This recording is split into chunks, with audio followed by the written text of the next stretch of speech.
Hello, everybody. It's me, Shannon LaRouillere. I am live and loving it tonight. So excited to be with you on Sunday Night Live, where we talk about the principles that allow us to thrive in change so we can thrive whether the weather is good or bad. We can thrive if our job is terrible, if we've got crises happening. We are able to thrive because there are principles. There are principles that we can follow. Does that mean that every day is awesome and we're just like party animals all the time? No, but it absolutely means that we can grow no matter what the season. Sometimes we bloom a little more than others, but we are able to grow, thrive, and change. Hi, Pam. Hi, Kelly. Thanks, you guys, for jumping in. Say hi. Let us know that you're here. If you're new to Sunday Night Live, by all means, introduce yourself. Let us know who you are and let us know where you're watching from. And thank you for taking time out of your schedule to grow yourself. Growing you is one of the best ways that you can change the world. The world's a better place because of what we're doing here. Woo! Right? So congratulations. All right, so before we get started, I want to give us today's hashtag. Our Thrive principle today is hashtag bring the honor. Hashtag bring the honor. And tonight we're going to be talking about bringing the honor in how we treat ourselves. This seems to be a little bit of a theme, but I think it's for a reason. So hang with me. I want you to start priming yourself to bring the honor, not just in the way that you treat other people, but in the way you treat yourself. Hello, Laura. I'm glad you're here. Tammy's here. Carol's here. And I'm guessing that's Kelsey too. Yay. Oh, and I look forward to seeing you too. Kelly, thank you. All right, you guys, here's our sponsor for Sunday Night Live. It is Thumb Roast Coffee. ThumbRoastCoffee.com is where you go to get the best coffee in the world. I drink it every morning and I look forward to it every night. I start at about 8 o'clock at night thinking, yep, tomorrow when I get up, I'm going to have a cup of Sanilac Sunrise. It's amazing stuff. You don't have to be here in the thumb of Michigan in order to enjoy it. All you have to do is go to ThumbRoastCoffee.com, pick out your delicious coffee, and then use the code THRIVE, THRIVE, to get 15% off. You will not be sorry. You will not, I promise. All right, so one more thing. I've got an announcement. If you are stuck in a dead-end job where you have no passion, you feel no purpose, you've got no enthusiasm for it, and it feels like you are going nowhere, I would love to have you jump into the Livestream Leadership Program like now, because we are talking about how to make the shift from having a job to having maybe a career, and then ultimately having a calling that allows us to have passion with everything we do, not just getting a paycheck, but making an impact on the world aligned with who we are.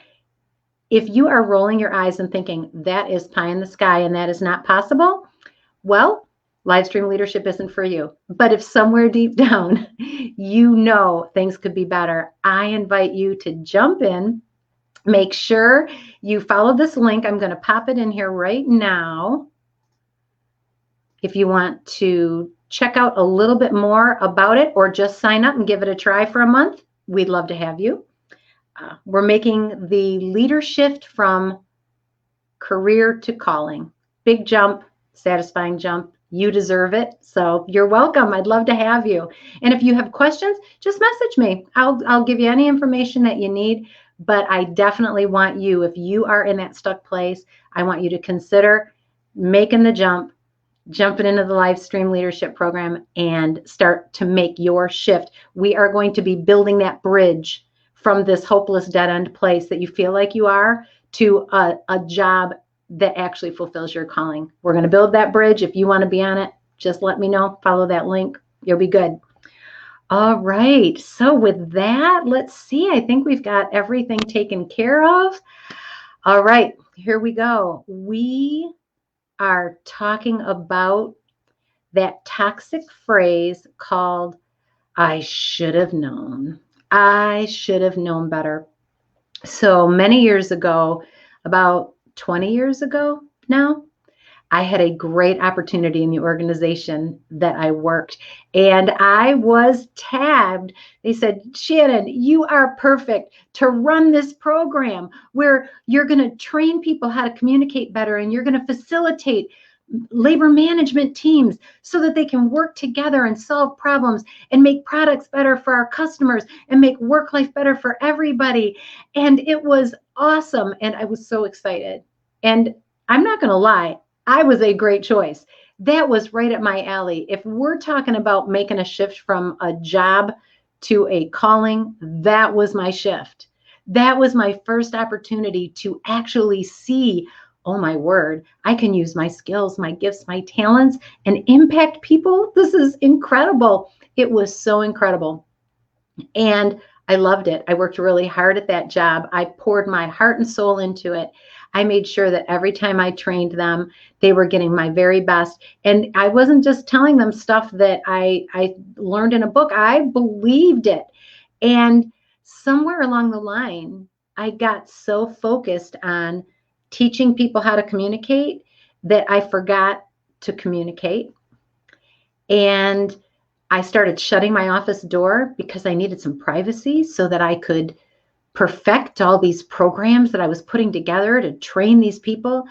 And unbeknownst to me, while that door was shut, voices were starting to whisper. Voices were starting to talk. What's she doing back there? I don't think she's working at all. I think she's probably playing computer games. That wasn't true. Chat, chat, chat, chat, chat. Computers were really early then too, so there weren't a whole lot of games to choose from. Chat, chat, chat, chat, chat. Terrible. I didn't know because I was so isolated. I'd stopped communicating. The irony of it, right? I was supposed to be teaching people to communicate, and yet I wasn't communicating myself. And ultimately, I was removed from that position. The program was dissolved, and they never had another program like it. Ever. And they never will now because the possibility is gone. They don't even offer that program as an option for organizations. You guys, I was devastated, as you can imagine. I was so upset. I was crushed. The ugliness that led up to me being removed from that position was pretty terrible. But this is what happened to me. I got stuck in this swirl of I should have known better. I know how important it is to communicate. What was I thinking? What was I thinking that I wouldn't understand, that they would see that closed door and think that I was doing stuff behind their backs, or fill in the blanks because they didn't know. Why didn't I keep the door open so they could see? It was such a simple thing, you guys, but it led to such ugliness. I should have known better. Easy peasy stuff, an easy thing. If I would have been just a little more self-aware, I could have potentially prevented my losing an opportunity to fulfill my calling. It was awesome. I lost it because I should have known better. This is the thing. No, I shouldn't have. It was the first time I'd ever been in a situation like that. I didn't realize the magnitude of the small mistakes, the small miscalculations, the small errors that I was making, and how I was moving forward, rolling that out, reaching people. Not everybody hated me, but enough people hated me and were vocal about it that was all it took. And I, instead of realizing that there were hundreds of people who loved me, focused on the 20 that didn't. Instead of focusing on how I'm going to take this experience, I'm going to learn from it, I focused on what an idiot I was how stupid I had been. I should have known better. And I know I'm not alone in this, because this was the topic of a little blurb I put out in my daily email called Today I Will Lead. And I also posted on Facebook. And it just said, today I will forgive myself. And I guess I could have titled this episode of Sunday Night Live, Today I Will Forgive Myself, because that's really what it boils down to. I've had a lot of really spectacularly awful, I should have known better moments. And I have spent countless hours beating myself up for them. And this is what I know. And I want you to listen to me carefully. That phrase, I should have known better, is a match that ignites shame. It turns it into a bonfire. And shame is always toxic. Always. Always. Corinne says, you are not alone. Yeah, you've been there. Raise your hand, literally or figuratively. Drop it in the comments. Have you been there? Have you done something so stupid and then you were so ashamed of yourself that you just didn't want to think about it? That toxic feeling of shame. Does I should have seen that coming mean the same thing? Kelly, anytime we're telling ourselves, I should have, we're setting ourselves up for a shame game. When we tell ourselves, or anybody else actually, that you should have or I should have, it really does set us up for shame. Now, does that mean that there weren't signs that we could have seen and read better? Yeah, we don't execute flawlessly all the time, right? But it's that little phrase, I should have, that we get stuck on. We hate the feeling of shame so much that we avoid anything that triggers it. Anything that triggers it. And so you might be asking yourself, how does this relate to change? And I love what Brene Brown says about this. And Brene Brown is a doctor. She has a doctorate in, I think it is social work, and she specializes in shame. She's done a lot of research that unsurfaced, that revealed.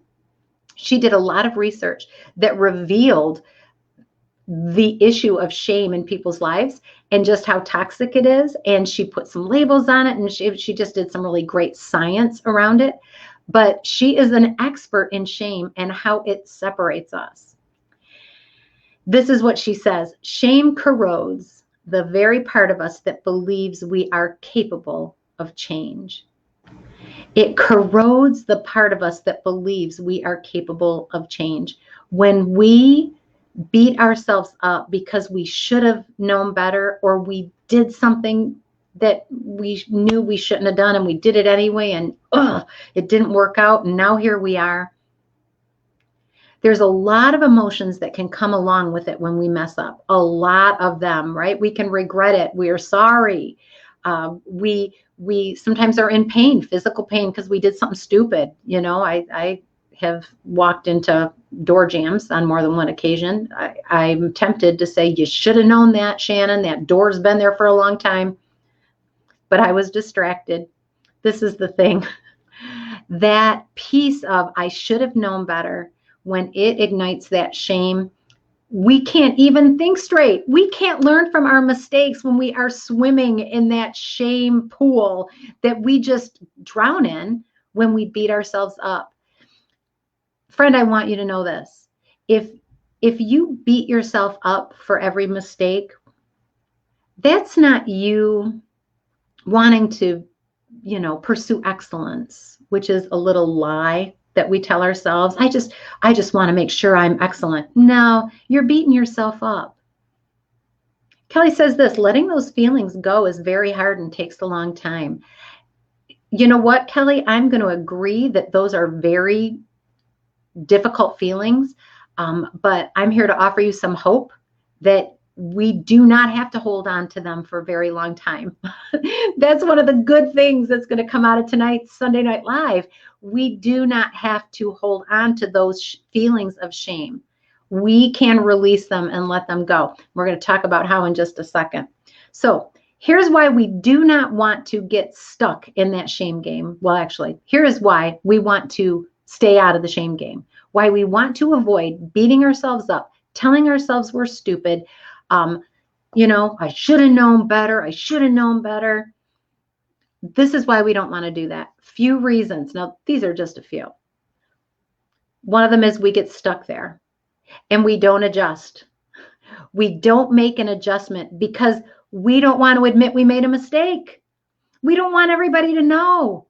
If I go out and change that, then they're going to know that I was doing something wrong to begin with. They're going to know I wasn't perfect. So we put off changing and we don't move forward. We get stuck. And there we sit, not willing to admit that we need to make a change, not willing to admit that we might have made the wrong decision. And we go nowhere because we don't want people to know that we made a less than perfect choice. Number 2 is this: we don't ask for help. When we're drowning in that pool of shame, we don't ask anybody for help. Why? Because we don't think we deserve it. And why don't we deserve it? Because I should have known better, right? That circle that we get in, I don't deserve it. I made my bed, now I'm going to lie in it, right? Shame holds us hostage there. If we don't ask for help, when we need help, we're not able to change. We're not able to change if we're not able to ask for help when we need help, if we're not able to admit we're wrong when we are, if we're not able to acknowledge something's got to be different here or this is really, really going to turn ugly. If we can't be honest about that because shame prevents it, that quote from Brene Brown perfectly applies. It's corroding the very part of us that believes we are capable of change. And then the third thing is, and this one is so, Kelly says light bulbs are going off. Yes. And then here's another thing that to me is so tragic and so easily avoided. Well, no, I'm not going to say easily avoided. It happens too easily. Let's do it that way.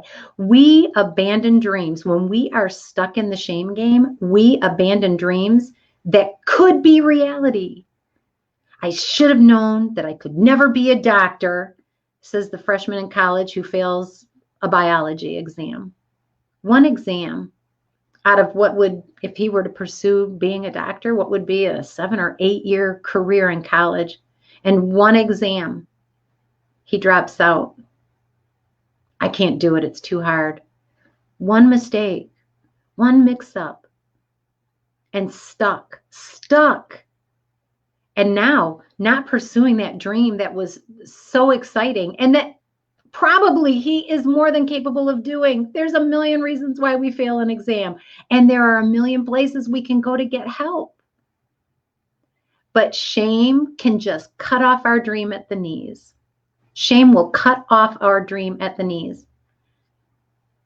How many of you can look back, and I know Kelly is, I could tell Kelly is, how many of you look back and you can still feel the emotions that came with something that happened to you 20 or 30 years ago? The embarrassment, the shame that went with it. That's tough stuff. Shame does not go away. It erodes us and erodes us and erodes us. Now, here is the solution. Here is the solution. When you start to feel that shame game happening, when you're starting to beat yourself up, why did I do that? I should have known better. That was so stupid. It is very, very important to tell somebody who is safe just exactly what you're feeling. Shame hates sunlight. It festers in the dark. It festers in secrecy. Shame bubbles and boils and festers and grows when all the doors are closed and the lights are off and nobody's looking at it, including us, because it feels awful. It is real. It is real. But I want you to know that you are not the only one. Look, Corinne says, yep. Carol raised her hand. Yep. Right? Kelly already saying, yeah, I've done it. So Carol says this. I love this comment, Carol. Such truth. It gives us so much insecurity. I hate that. Shame hates sunlight. Yeah, some light bulbs really going off here. It hates sunlight. Shame hates sunlight. Shine a light on it. And the way we shine a light on it is by telling somebody who's safe. Now, you're going to make your own list, okay, of people you do not want to tell. If you've got a parent that's always been disappointed in you, don't tell him or her. That's not the person you take your shame to. But if you've got a girlfriend who's been there and done that, and you can say, you are not going to believe what just happened. I cannot believe I did this. This is what happened. I feel like an idiot. And your girlfriend will go, oh my gosh, that feels terrible. I know it. I've been there. Oh, Pam, thank you. Thank you for that honest admission. I'm there right now. Yeah, it's real. Shame is real. I just want you to know that there is a safe person in your circle that you can share your shame and embarrassment with. And if you are the person that somebody else is telling, maybe you're not the one who's in the middle of the shame game, but you've got a friend or a colleague who's just embarrassed, like I was that time that I was in charge of scheduling a really big conference, and I forgot to follow up with the keynote speaker because I got involved in other things. And so he had said yes, and I thought that was enough and checked it off my list. And it turned out that he was waiting for a follow-up call that he never got. And so there was hundreds of people in a room waiting for a keynote speaker, and he wasn't there because I should have known better. I should have known I should follow up. I wanted to just crawl under a rock. And I went to somebody. I went to the president of the board that was putting this on and said, with about 45 minutes to spare before that keynote speaker was going on, I am mortified. I just am so miserable. I could puke, but I want you to know this is what I did. And we don't have a speaker and we need one, and I'm not sure what to do. And I am really sorry. And God bless that man. He said, okay, Shannon, it's okay. We'll figure out what happened after. Right now, let's just focus on getting it fixed, and then we can talk about it. But this is what he said that was so powerful. He goes, but I want you to know, you're not the first person who's made a mistake. We're going to get through this. Wow. What a gift. You're not the first person who's made a mistake. We're going to get through this. Yeah, it's embarrassing. Oh my gosh, this is terrible. Acknowledged it. Stayed there with me for just a second, said, okay, what do we need to do to fix it? And then we moved on. Sometimes that old shame that we carry from years and years ago, if we just share it with, if you have a counselor, that's a great person to share that with. But it doesn't have to be a major thing. It can just be voicing it. You know what? For all these years, I have been super embarrassed about the fact that I fill in the blank, and tell that to your friend and see what they say. See what they say. Shame hates the sunlight. Being honest with people lights a different kind of fire in them and in us. It lights the good kind, the kind of fire that doesn't burn up everything. It's not, I can't think of what there's a military tactic where they just light everything on fire and let it go. When we share our shame, the things we're embarrassed about, with somebody we trust. My clients do this often. It's a beautiful thing because once they voice it and it's out in the light, now we can move on. Okay, yeah, it happened. Let's move on. We can move forward. We put so much more energy into it by trying to hide it than we do by voicing it. So I want you to know, beating yourself up, I should have known better, is not the solution to not being skilled. The solution to not being skilled enough to execute well is what? Training, right? I should have known better. Well, if you didn't know what you didn't know, now you do. How can you get better at it? How can you find training that's going to equip you to do better? And as my debacle proved, I was well trained in communicating. I was a really good communicator. But when I got tunnel vision, and this was way before I knew that coaches even existed, I got tunnel vision, and my blind spot grew and grew and grew because I was so focused on being excellent in one area that I didn't realize that I was ignoring something that was crucial. That's why having a coach is so important. And sometimes our friends can serve that role. And it's a-okay. It is a-okay to say, hey, I don't know if you know, but you might want to consider. They help keep us out of the shame game. But if we're in it, I want you to know sharing it helps. Yeah, I'm there now. Yeah, we've got people who are there now. Well, you can share what you're struggling with a trusted person. Not the person who's going to say, yeah, what are you, an idiot? The person who says, oh my gosh, I've been there. The person who can laugh with you when it's over. The person who can say, oh my gosh, I've done the same thing. And you can give a great gift to people if you're that person. If you're that person. I think it was Carol. I saw a post you made, Carol, today that I really liked. And on Facebook, Carol said something along the line of that we've got to share our shortcomings with people. We've got to be honest about the fact that we're human, because people need to know, and they do. And I know I paraphrased that poorly, but the truth of it is, we are going to make mistakes.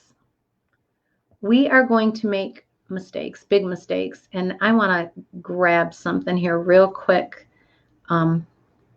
because I think it's powerful. Here we go. This is what it is.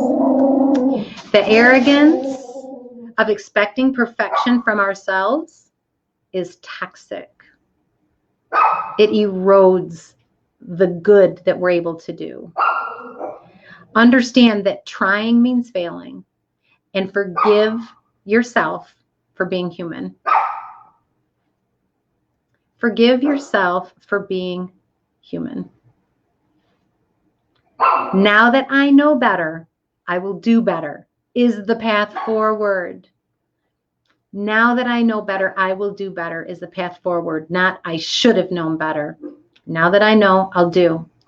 As we get good, as we get agile at dealing with shame when it comes at us, we get better at being able to call the lessons that we can learn from our mistakes. As soon as we get in that shame game, oh my gosh, we don't learn anything from our mistakes. What a waste. It was a waste of a lot of suffering. We don't even get the lesson because we are so engulfed in shame. So I am seeing some awesome comments here. So let's see what we've got. Admitting you're wrong and saying you are sorry and getting it out in the open helps you heal faster. Carol, that's powerful. There is some healing that happens there, right? Getting it out in the open, getting some air to it. Laura, this is powerful. We forgive others' mistakes, but often withhold forgiveness for ourselves. Hashtag bring the honor. Bring the honor. The same grace that you extend to others when they make a mistake, you have to extend it to yourself.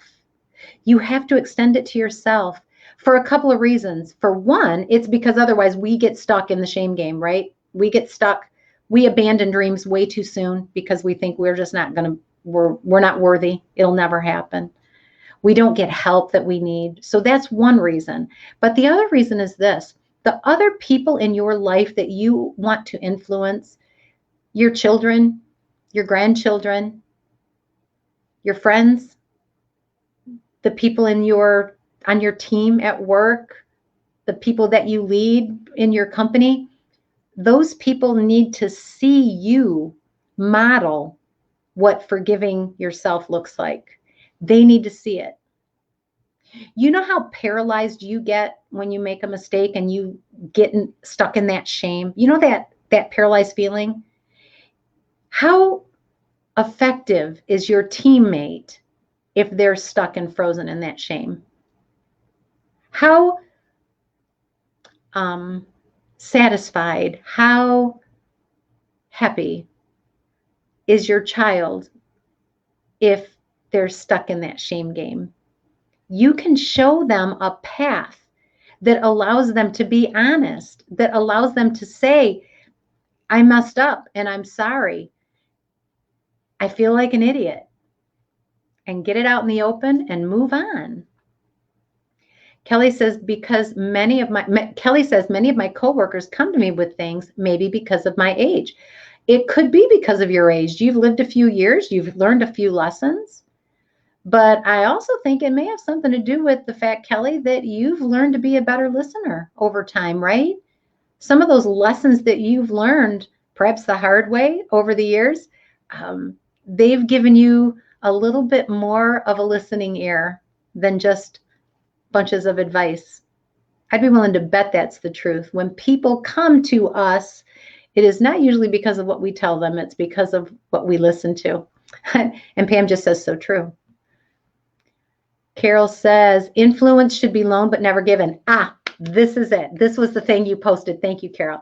Influence, I'm going to pop this up here, you guys. I don't know if you can see it all. Okay, good.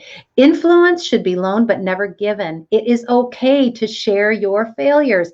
All of us have been through things that we don't want to share because of what people may think. But it is okay if we share. It may help someone else who is going through something to survive and thrive. That is powerful. Thank you, Carol. Thank you for posting that. Ooh. Let's get that out. Let me get these comments back. You guys are on fire. Yeah, Kelly says, I put way too much on my plate and struggle trying to be perfect. Yep.